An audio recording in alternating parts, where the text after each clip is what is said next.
Let us consider about molecular inheritance of genetics. तो molecular inheritance जो है class 12th का जो चैप्टर है, इसमें आपको पहला क्वेश्चन बहुत इंपॉर्टेंट है पॉइंट एग्जाम के पॉइंट ऑफ व्यू से कि DNA is more stable then RNA.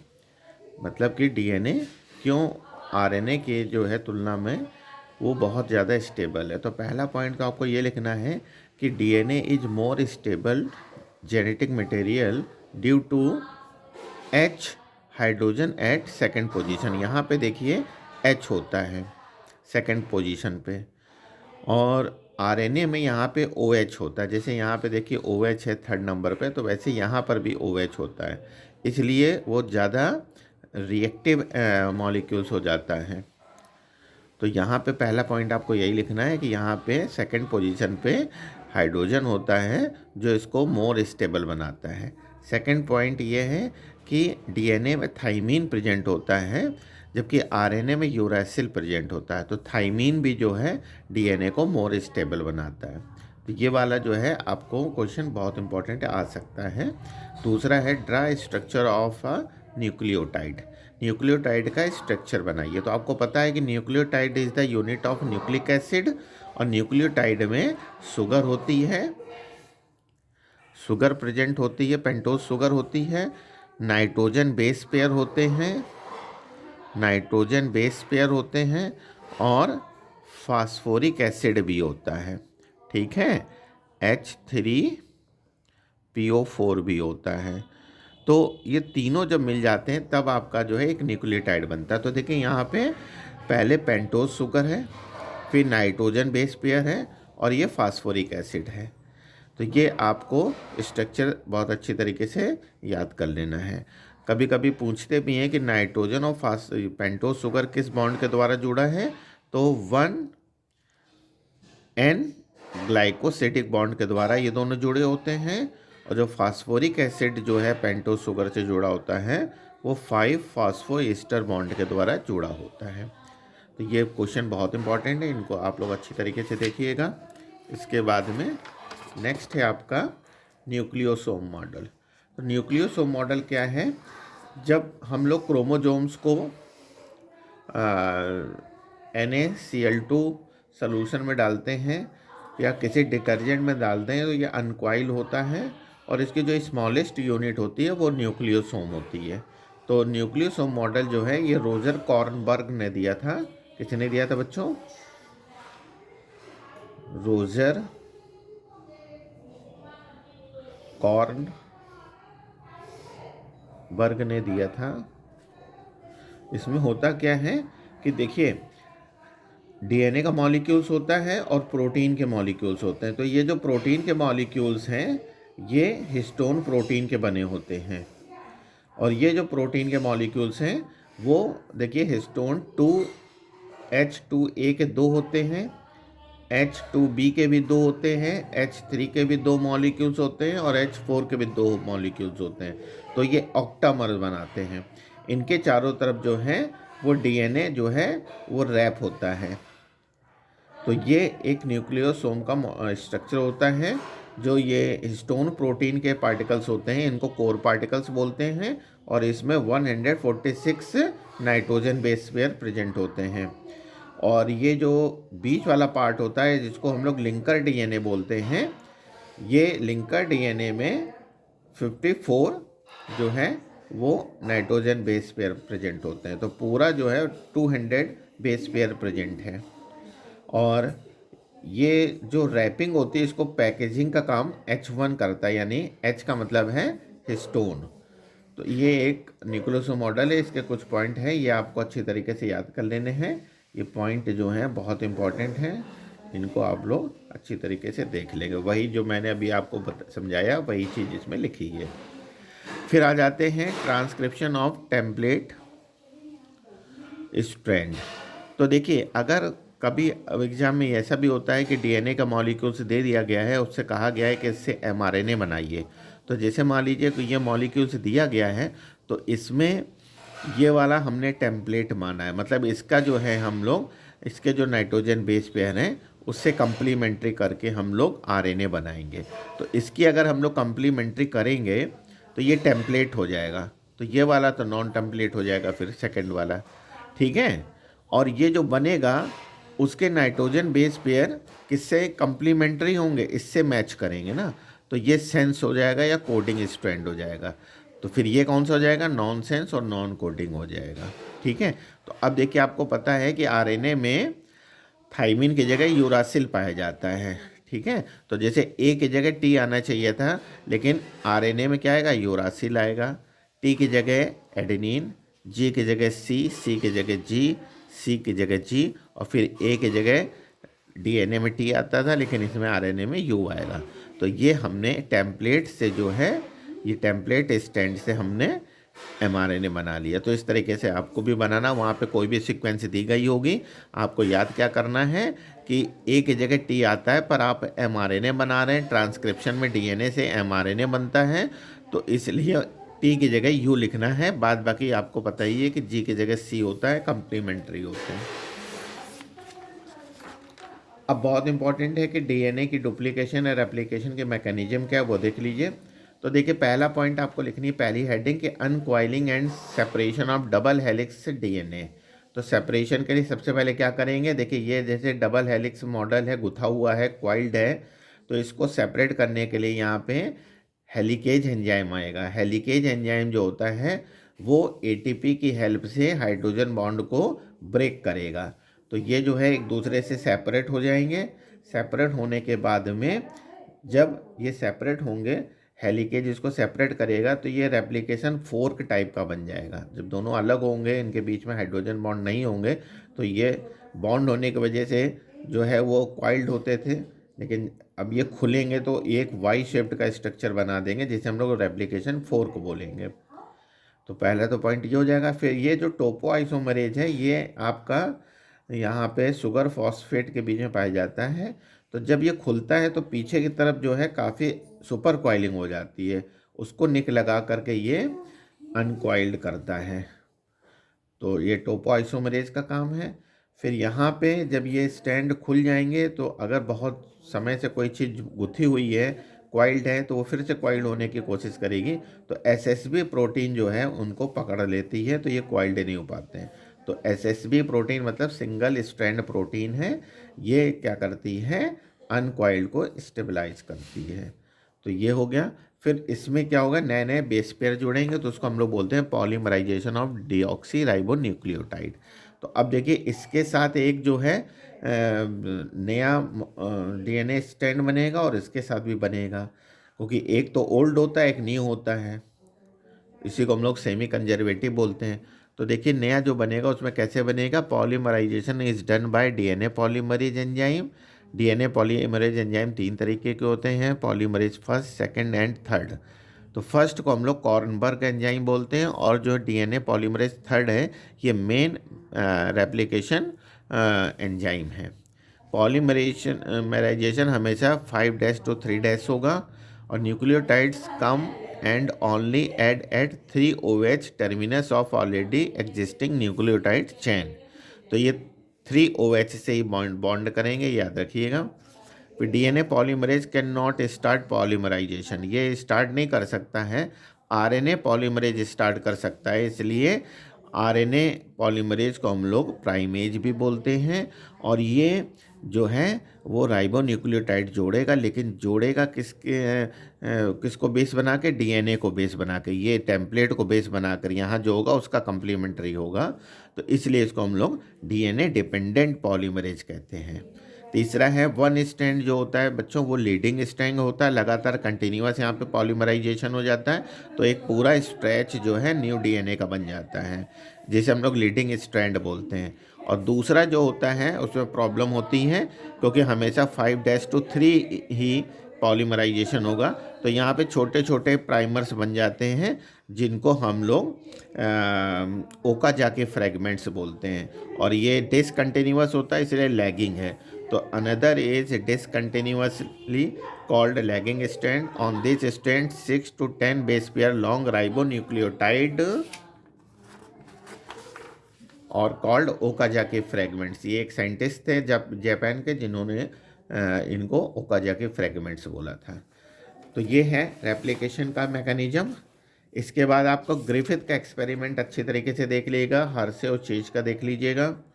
Experiment आता है ट्रांसफॉर्मेशन और ट्रांसडक्शन क्या है ये देख लीजिएगा। तो जो ट्रांसफर ऑफ डीएनए है take place from one bacterium to another is called transformation. और अगर डीएनए वन बैक्टीरिया से दूसरे बैक्टीरिया में ट्रांसफर हो रहा है with the help of bacteriophage virus, that is called transduction. इसके बाद बच्चों जो है वो आपको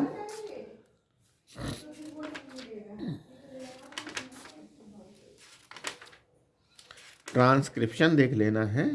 ट्रांसक्रिप्शन क्या होता है, और टाइप्स ऑफ आरएनए जरूर देख लीजिएगा आप लोग।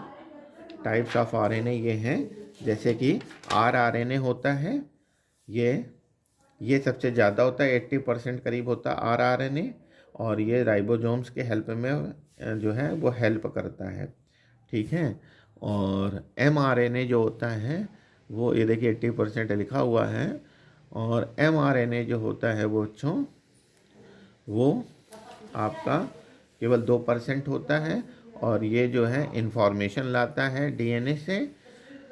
इसके बाद में जो टीआरएनए होता है ये आपका 18% होता है, और उसे सोलूबल आरएनए भी बोलते हैं, क्योंकि बहुत छोटा होता है, बहुत जल्दी सोलूबल हो जाता है किसी भी सोल्यूशन में। और इसका जो मॉडल होता है क्लोवर लीफ मॉडल होता है, मतलब इसमें 3 आर्म जो होती हैं उसमें लूप बना होता है। तो एक आर्म को डी आर्म बोलते हैं, DHU आर्म बोलते हैं, इसमें स्पेशल एंजाइम जुड़ा होता है। एक एंटीकोडॉन आर्म होती है, और एक टी साइज सी आर्म होती है जो इसको राइबोसोम से जोड़ती है। और एक आर्म जो होती है वो अनलूप होती है, उसमें 3OH पे कोई भी अमीनो एसिड आकर के जुड़ता है, जिसकी कोडिंग और डिकोडिंग मैच कर जाती है एंटीकोडॉन के साथ। इसके बाद में इसको क्लोवर लीफ मॉडल भी कहते हैं। सेंट्रल डोग्मा देख लीजिएगा क्या है बायोलॉजी का। ये डीएनए से पहले ट्रांसक्रिप्शन से आरएनए बनेगा, आरएनए से ट्रांसलेशन होगा, प्रोटीन बनेगी, इसी को हम लोग सेंट्रल डोग्मा बोलते हैं।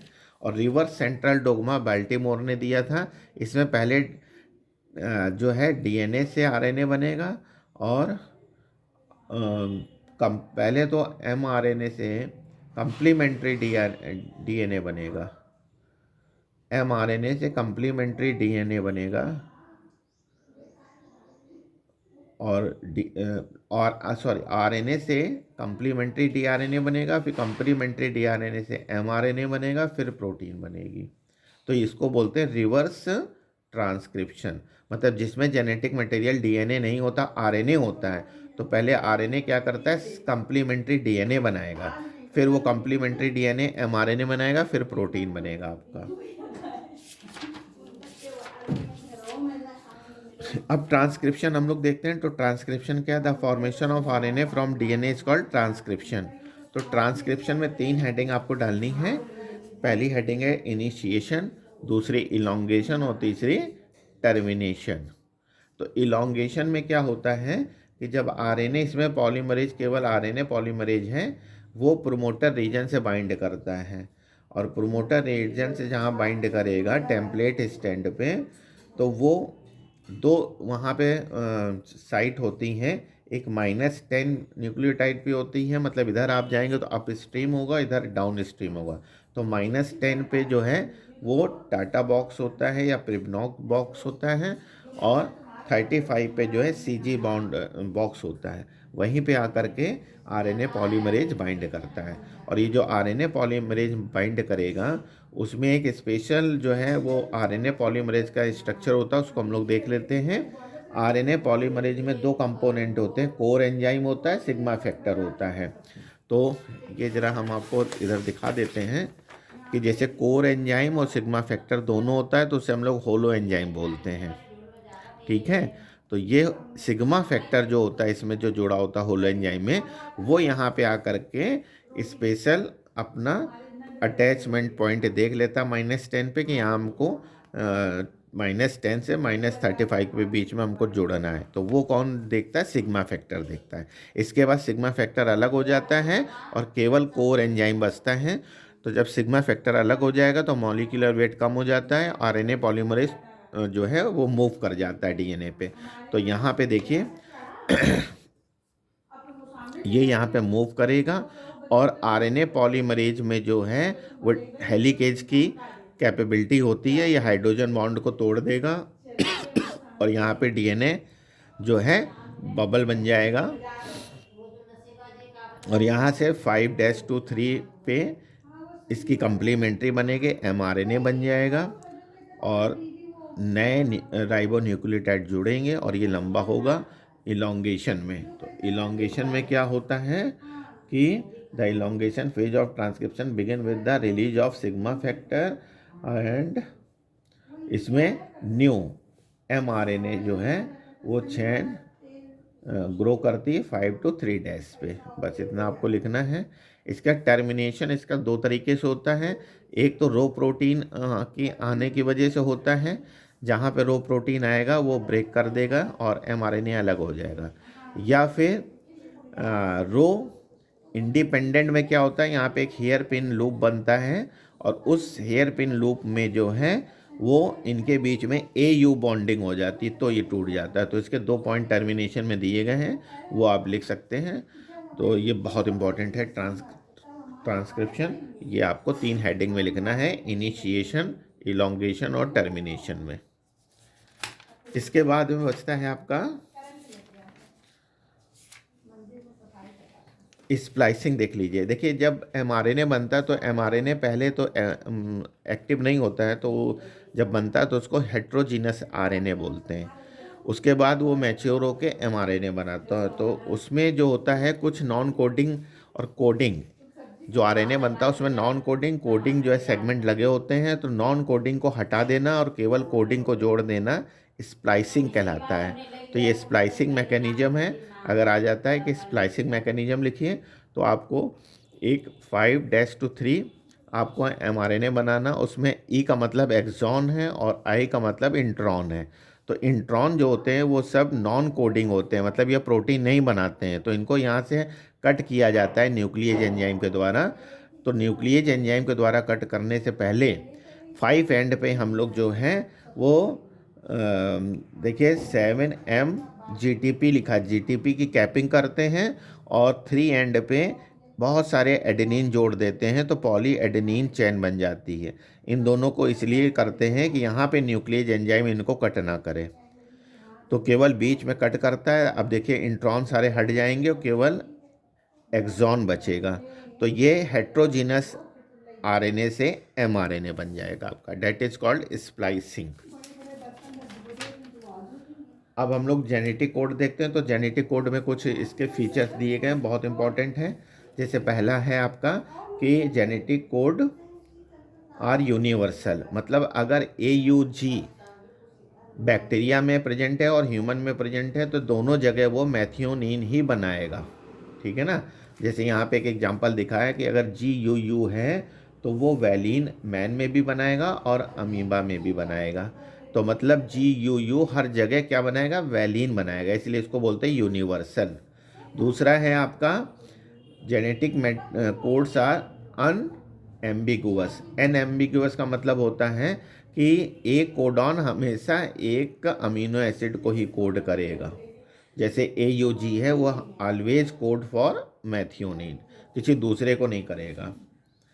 और दूसरा है genetic codes are degenerate.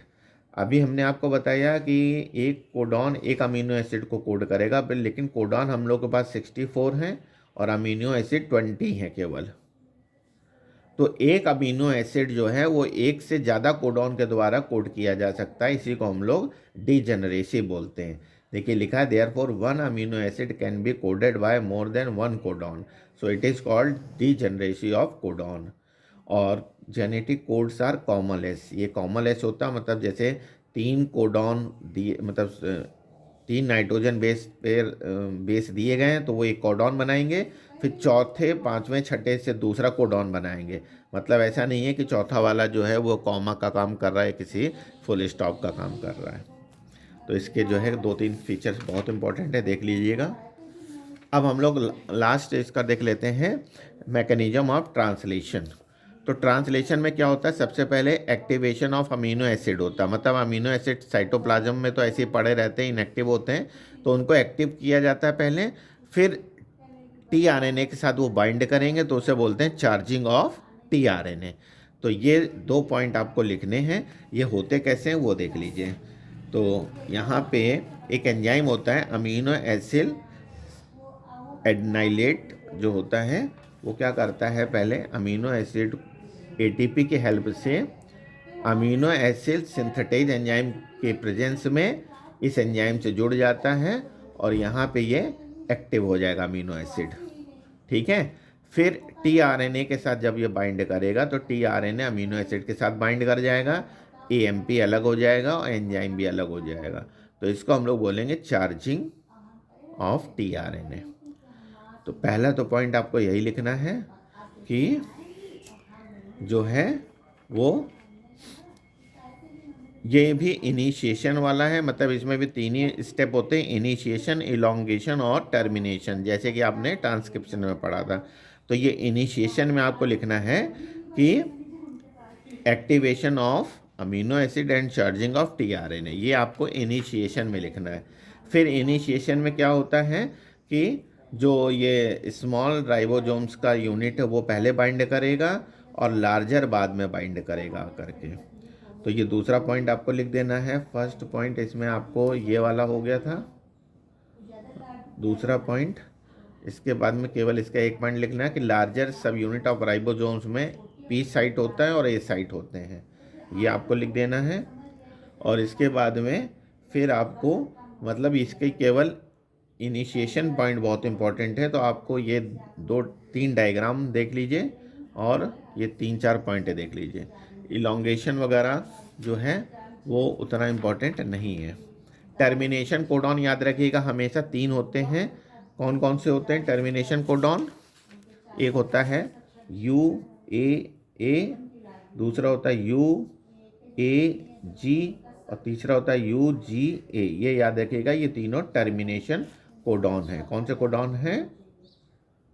Termination codon. मतलब ये प्रोटीन को ब्रेक कर देते हैं, प्रोटीन चेन जो बन रही होती है इसे ब्रेक कर देते हैं। और स्टार्टिंग कोडॉन हमेशा AUG होता है, ये याद रखिएगा। ये ड्यूल फंक्शन भी करता है, मतलब 2 काम करता है। पहला तो मैथियोनिन को कोड करेगा और दूसरा स्टार्टिंग कोडॉन का काम करेगा। अब एक आता है जीन एक्सप्रेशन, जिसको लैक-ओपरान मॉडल भी बोलते हैं। वो आखिरी इसका टॉपिक है, वो देख लीजिए। लैक-ओपरान मॉडल क्या होता है कि इसमें देखिए, इसमें होता क्या है कि जो इंड्यूसर होता है, प्रोमोटर रीजन होता है, ऑपरेटर रीजन होता है। मतलब जिस जीन का एक्सप्रेशन किया जाता है उसको 3 पार्ट में डिवाइड किया जाता है। तो यहाँ पे जो आपका आई जो है ये एक आपका रिप्रेशर प्रोटीन बनाता है और ये प्रोटीन जो है यहाँ पे आकर के आपका बाइंड हो जाता है ऑपरेटर पे। तो जब ग्लूकोज मीडियम में होता है तो ये एक रिप्रेशर का काम करता है और ये यहाँ जब बाइंड हो जाएगा तो ये पॉलीमरेज जो प्रोमोटर में जुड़ना होता है वो आगे मूव नहीं कर पाता है। जब ये आगे मूव नहीं कर पाएगा तो जो जीन का आपका जीन से जो एंजाइम या प्रोटीन बनने होते हैं वो बनते नहीं हैं, उनका काम नहीं हो पाता है क्योंकि उनकी कोई ज़रूरत नहीं। जैसे मान लीजिए मीडियम में ग्लूकोज है तो ग्लूकोज तो स्मॉलेस्ट यूनिट होती है, मोनोसेक्राइड है, तो इसको ब्रेक डाउन करने की ज़रूरत नहीं होती है, इसलिए यहाँ पे एंजाइम बनने की भी ज़रूरत नहीं है। तो ये तो ग्लूकोज जब प्रेजेंट होगा तब होगा। लेकिन जब लैक्टोज आ जाएगा तो लैक्टोज डाइसेक्राइड है, उसको एंजाइम बनेगा तभी वो ब्रेक होगा। तो क्या होता है कि जब लैक्टोज जो होता है वो एक यहाँ पे इंड्यूसर प्रोटीन बनती है, वो उसके साथ बाइंड कर जाती है, तो ये जा कर के ऑपरेटर पे बाइंड नहीं हो पाता है। और उस समय क्या होता है कि ये जो आरएनए पॉलीमरेज जो प्रोमोटर पे लगा है वो आगे बढ़ जाता है और बढ़ने के बाद में यहाँ जैसे जीन आपको दिख रहे हैं ZYA, इनको ट्रांसक्रिप्शन और ट्रांसलेशन के द्वारा एंजाइम बना देता है, और वो एंजाइम लैक्टोज के डाइजेशन के लिए बहुत ही यूज़फुल होते हैं। तो ये हो गया आपका lac operon model. Human genome project में कुछ फीचर्स हैं वो आपको याद करने हैं। कौन कौन से फीचर्स हैं? जैसे human genome project contain 3000 approximately million 3000 million nucleotide होते हैं इसमें। दूसरा जो होता है, average gene consist of 3000 base होते हैं, और टोटल नंबर ऑफ जीन्स जो है वो 30,000 हैं, जबकि पहले 1 लाख और 2-3 लाख ऐसे बोला जा रहा था कि हैं। और ऑलमोस्ट ऑल 99.9% न्यूक्लियोटाइड्स सभी लोगों में सेम होते हैं, केवल 0.1% डिफर होते हैं। और less than 2% of genome code for protein, protein का केवल 2% ही जीनोम कोड करते हैं। और क्रोमोजोम्स A1 पे मोर प्रोटीन जीन पाए जाते हैं, और Y पे 231 जीन पाए जाते हैं। तो ये कुछ इसके फीचर्स हैं, वो देख लीजिएगा। और डीएनए फिंगरप्रिंटिंग एक है इसका, और आखिरी वो देख लीजिए डीएनए फिंगरप्रिंटिंग कैसे होती है। तो इसको डीएनए फिंगरप्रिंटिंग किसने दी थी? डॉक्टर एलेक्स जेफरे ने दी थी। और ये होता क्या है कि identification of person on the basis of its DNA material, it's called DNA fingerprinting. तो देखिए डीएनए में कुछ रिपीटेटिव जो है वो आपका सेगमेंट पाए जाते हैं, जिन्हें हम लोग मिनी सैटेलाइट या माइक्रो सैटेलाइट बोलते हैं। और इसमें जो है जो डिफरेंस क्या होता है कि the difference in this repeat number and position of mini satellite, जिसे हम लोग क्या बोलते हैं? VNTR, यानी कि variable number of tendon repeats. ये सब लोगों में अलग अलग होते हैं, और इसी को पहचान करके हम लोग डीएनए फिंगरप्रिंटिंग जो है से किसी को भी ट्रेस कर लेते हैं। तो इसके कुछ पॉइंट दिए गए हैं, वो आपको देखने हैं। जैसे सबसे पहले क्या होता है, DNA is extracted from the cell in a refrigerator ultra centrifugation के द्वारा हम लोग किसी भी डीएनए को अलग कर देते हैं। फिर क्या है, if DNA content is limited it can be amplified, मतलब हम लोग उसको जैसे फ़ोटोकॉपी मशीन पे जाते हैं, एक पेपर की बहुत सारी फ़ोटोकॉपी कर लेते हैं, उसी तरीके से पीसीआर जो होती है मशीन, वो डीएनए की बहुत सारी फ़ोटोकॉपी कर लेगी। क्योंकि एक्सपेरिमेंट में अगर एक डीएनए डिस्ट्रॉय हो गया तो प्रॉब्लम क्रिएट होती है। फिर DNA is cut into small fragments, और किससे कट करेंगे? रेस्ट्रिक्शन एंडोन्यूक्लियस एंजाइम से कट करेंगे, जिसको हम लोग मॉलिक्यूलर सीजर बोलते हैं। फिर इसके बाद में these fragments of DNA are passed through gel electrophoresis, मतलब जेल इलेक्ट्रोफोरेसिस वो डिवाइस है जो डिफरेंट साइज के डीएनए को अलग अलग कर देगी। और double strand DNA is then denatured into single strand DNA using alkaline chemicals. इसके बाद इसको हम लोग क्या करेंगे, इसको हम लोग जो है नायलॉन शीट पे रखेंगे, जिसे सदर्न ब्लॉटिंग बोलते हैं। और फिर उसके बाद में ऑटो रेडियोग्राफी के द्वारा उसको हम लोग देखते हैं। लेकिन देखने से पहले वो हम लोग उसको स्टेन करेंगे एरिथ्रियम ब्रोमाइड से, तो वो ऑरेंज कलर के दिखाई पड़ने लगेंगे, और डीएनए हमको दिखने लगेगा। Thank you students.